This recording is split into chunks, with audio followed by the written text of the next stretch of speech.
राधे राधे भक्तों, सभी भक्तगणों को मेरा सादर नमस्कार। आज मैं आपको माघ मास के 22वें अध्याय का वर्णन करने जा रही हूँ। अब तक आपने सुना कि किस प्रकार भगवान ने देवदूती को अचल भक्ति का वरदान दिया। उसके बाद वह कहने लगे कि हे महर्षि, जैसे गंगा जी में स्नान करने से मनुष्य पवित्र हो जाता है, वैसे ही भगवान की इस कथा को सुनकर मैं पवित्र हो गया। कृपा करके उस स्तोत्र को कहिए जिससे उस ब्राह्मण ने भगवान को प्रसन्न किया। लोमहर्षि कहते हैं कि उस स्तोत्र को पहले गरुड़ जी ने पढ़ा, उनसे मैंने सुना। हे विप्र, यह स्रोत अध्यात्म विद्या का सार, पापों को नाश करने वाला है। वासुदेव, सर्वव्यापी, चक्रधारी, सज्जनों के प्रिय, जगत के स्वामी श्री कृष्ण को मेरा नमस्कार है। जब स्तुति करने वाला जिसकी स्तुति की जाए तथा सभी जगत विष्णुमय है, तो किसकी स्तुति की जाए? जिस भगवान के श्वास वेद है, और फिर कौन सी स्तुति है जो उनकी प्रसन्नता के लिए की जा सकती है? जिसको वेद नहीं जान सकते, न वाणी मन जान सकता है, जिसकी स्तुति में अज्ञानी क्या कर सकता है? सारा चर अचर संसार जिसके माया से चक्र की तरह घूम रहा है, इसी से हे प्रभु आप चक्र पाणी कहलाते हो। ब्रह्मा विष्णु आप ही हो। सारे संसार को उत्पन्न करने वाले, ब्रह्मा को भी आप उत्पन्न करने वाले हो। जब जीव शरीर को धारण करता है तब उसको ज्ञान उत्पन्न होता है। तुम सब सुखों के दाता हो, इसमें कोई संदेह नहीं है। आपसे सम्मुख संपूर्ण सुखों को देने वाली बुद्धि उत्पन्न होती है। आप ही 5 कर्मेंद्रियों, पंच महाभूत तथा उनके विविध भाव हो। ब्रह्मा विष्णु रुद्र की अल्पना से आप संसार की कल्पना इसी प्रकार करते हो जैसे पिता पुत्री की। कवियों में आप जो रूप शोभा देता है, उन निर्गुण विष्णु भगवान को नमस्कार करता हूँ, जिसमें ज्ञान रखने से श्रुतियों में कहे हुए कर्मों को लोग करते हैं। उस पवित्र ब्रह्मा को मैं नमस्कार करता हूँ। मैं उस सतरूप हरि को, जिसको योगी लोग सब प्राणियों में आत्म रूप में देखते हैं, उपासना करते हैं, जिसको अद्वैत कहते हैं, हुए गाते हैं और यज्ञ करते हैं, उस माधव भगवान को मैं नमस्कार करता हूँ। मनुष्यों को मोह और माया रूपी वायु से सदा भभकने वाली ज्वाला आपके चरण कमल की छाया पहुँचने से नहीं जलाती, जिसके स्मरण मात्र से मोह, अज्ञान और रोग नष्ट हो जाते हैं, उस अनंत रूप को मैं ध्यान करता हूँ, जिसके मिल जाने पर और किसी दूसरे की इच्छा नहीं रहती, जिनको जानकर अद्वैतवादी आत्मा को समान देखते हैं।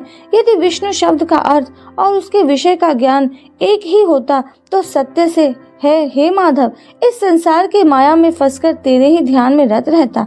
यदि वेदांत दर्शन में भगवान सारे संसार में व्याप्त है, तो इसी सत्य से भगवान में मेरी निर्विघ्न भक्ति हो, जो बीज नहीं है तो भी बिना बीज के स्वयं विद्यमान है। सो यह विष्णु भगवान के रूप रंग से हमारे बीज के टुकड़े टुकड़े को, जो सृष्टि स्थिति तथा लय के लिए ब्रह्मा विष्णु और महेश 3 रूप धारण करते हैं, और कार्य में सत्य रज दुख दूर नमस्कार और हम तीनों गुणों में विद्यमान है, वह भगवान मुझ पर दया करे। जो देवताओं की प्रार्थना पर अवतार धारण करते हैं, वह भगवान मुझ पर प्रसन्न हो। जो प्राणियों के हृदय रूपी मंदिर में निर्मल देव वास करते हैं, वह भगवान मुझ पर प्रसन्न हो। जो अविद्या पूर्ण संसार का त्याग करता है, जगन्मय आप हो। आपका बनाया हुआ विश्व आनंद करता है, आपके त्याग करने पर अपवित्र हो जाता है, उसका साथ करने पर भी साथ के बने रहते हो। विकार रहित, जिनकी चारवाक पंचभूत योग से पैदा हुआ चैतन्य मानते हुए उपासना करते हैं। जैन लोग आपको शरीर का परिणाम मानते हैं, और सांख्यवादी तुम्ही को प्रकृति से पर पुरुष मानकर ध्यान करते हैं। जन्म इत्यादि से रहित चैतन्य रूप सदा आनंद स्वरूप उपनिषद जिसकी महिमा गाते हैं। आकाश आदि पंच महाभूत, देह मन बुद्धि इंद्रियां सब कुछ तुम ही हो, तुमसे अलग और कुछ नहीं। तुम ही सब प्राणियों के उत्पन्न करने वाले और मुझको शरण देने वाले हो। तुम ही अग्नि रवि इंद्र होम मंत्र क्रिया तथा फल सभी हो। कर्म देने वाले वैकुंठ में तुम्हारे सिवाय कोई नहीं है। मैं तुम्हारी ही शरण में हूँ। सब प्राणियों के हेतु तथा उनको शरण देने वाले तुम ही हो।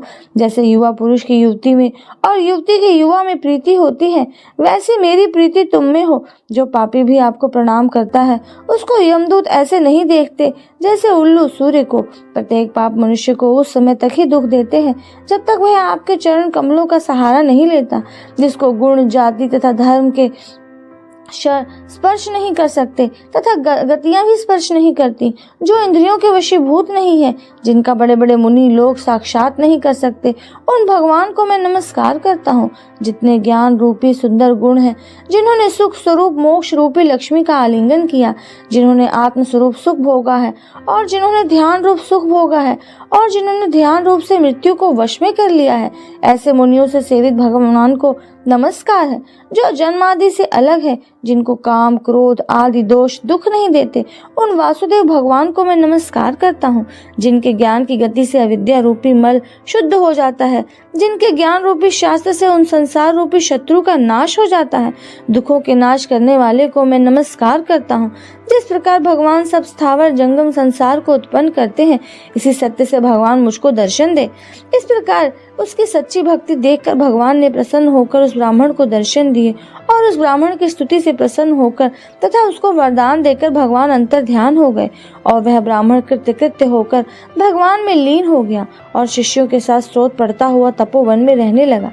जो कोई स्तोत्र को पढ़ता अथवा सुनता है, उसकी बुद्धि पाप में नहीं लगती और नहीं बुरा फल देखता है। इसके कीर्तन से मनुष्यों की बुद्धि, मन तथा इंद्रियां स्वस्थ होती हैं। जो भक्ति पूर्वक अर्थ को विचार कर इसका जप करता है, वह वैष्णव पद को प्राप्त करता है। इसके सदैव पढ़ने से मनोवांछित कार्य सिद्ध हो जाते हैं। मनुष्य सुपुत्र पाता है तथा धन पराक्रम और चिरायु रहता है। इसके पाठ से बुद्धि, धन, यश, कीर्ति, ज्ञान तथा धर्म बढ़ते हैं। दुष्ट ग्रहों की शांति होती है। वह व्याधियों व अनिष्टों को दूर करता है, दुर्गति से तारता है। इसके पढ़ने से सिंह, व्याघ्र, चोर, भूत, देव, पिशाच और राक्षस का भय नहीं रहता। जो भगवान का पूजन करके इस स्तोत्र को पढ़ता है, वह पापों से अलग ही रहता है।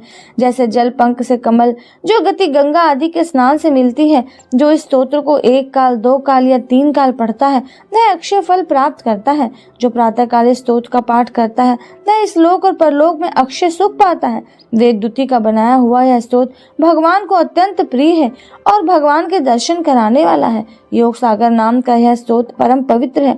जो कोई भक्ति पूर्वक इसको पढ़ता है, वह विष्णु लोक को जाता है।